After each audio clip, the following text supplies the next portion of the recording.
City of Light, City of Poison, Murder, Magic, and the First Police Chief of Paris by Holly Tucker. This is a non-fiction, well-researched, put-together book by an academic.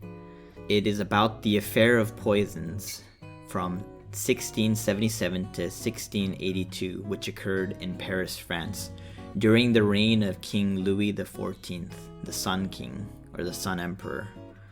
36 people were executed, and many others were exiled. Holly Tucker, the author, basically took thousands of notes from that time, including confessions, private journals, reports, papers, etc., and tried to summarize the story of Paris in the 1670s, right at the start of the first police chief being called to Paris. To make the story more readable and less dry, as you might imagine, reading a textbook on the subject would be a lot less interesting. The author took these accounts, hundreds of accounts, and tries to tell a story similar to Sherlock Holmes. The author did a great job because a lot of these accounts are conflicting, and the author has done a great job going through the data carefully.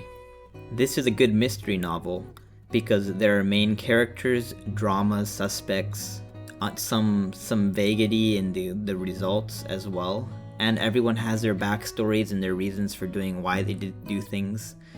And as the author tells the story, she really tries to tell it in the way of what the police learn of as the cases unfold. This is definitely not a kid's book, as there are plenty of mistresses, poisons, lots of graphic torture, and executions, including being burned at the stake. That said, it is a really cool look into royal France at the time of Louis XIV.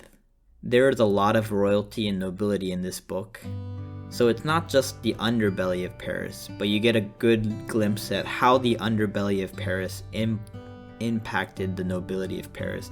And it definitely puts into light how connected we are as humans, that even the nobility and the royal family would have interactions with these really bottom of the barrel people.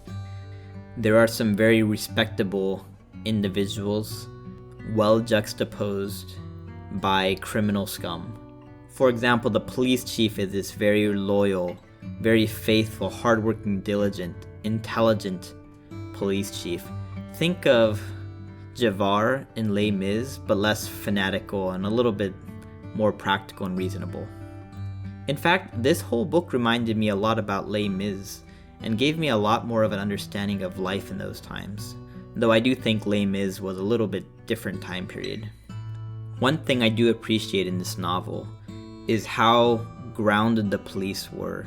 It was a little uncertain what the nobility were up to or what the underbelly of Paris was up to, but you could always count on the loyalty of the police, and that gave me a good grounding, because the other characters, you're not really sure if they're lying or what's going on, but the police, you know you can trust them and they do their job and they do their duty, which was awesome.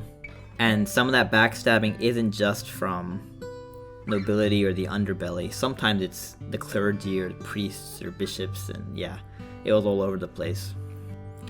I did find a lot of events in the book to be relevant to our time. Funny enough, right? 400 years later. And I feel like in the United States, not trying to get political, but there are some places with more and more chaos. And this book went into detail about how Louis XIV saw chaos occurring in Paris and his attempts at reducing the chaos and bringing order to it. And it's interesting to see how the French did it in Paris. You know, people used to just throw human waste out their windows, and the streets were filled with blood, and it just all sorts of crazy stories. Probably a little exaggerated, but I'm sure a lot of it did also happen. It was interesting to see from a historical point of view what else the police chief worked on too. For a reader, this book is really easy to read. It flows well, it doesn't fight you. It's fun, it's a thriller. I actually stayed up till about 3 o'clock one or two nights reading it, just because once I got into it, it never let me go. It wasn't afraid to pull any punches. If torture happened and there were notes about that, The author went into it. And interrogation during the torture is a part of the text, which is interesting to see how the people reacted under torture. There was also a lot of details about King Louis XIV, who is one of the most famous royalty in French history. And it really brought a human element to the writing, rather than keeping it impersonal and fact-based like a textbook approach. Ever since I read the histories by Herodotus, I understand and appreciate how important it is to bring humanity into our stories, especially our history, rather than just lists of names and statistics and names, because we really are talking about people with their motivations and their justifications and their beliefs and etc., etc. If I had one main comment, it would have been nice to have some indexes or something for characters, because there are a lot of characters in this novel, and a lot of them have multiple names or titles, which I think in French royalty especially is pretty common, but it was a little hard to read at some points. For example, one of the main characters, who happens to be King Louis XIV's mistress, is named Francois Athénas de Roqueart de Mortemart, Marquise of Montespan. I probably said a lot of that wrong, but now this one character is referenced at least 5 ways, I think.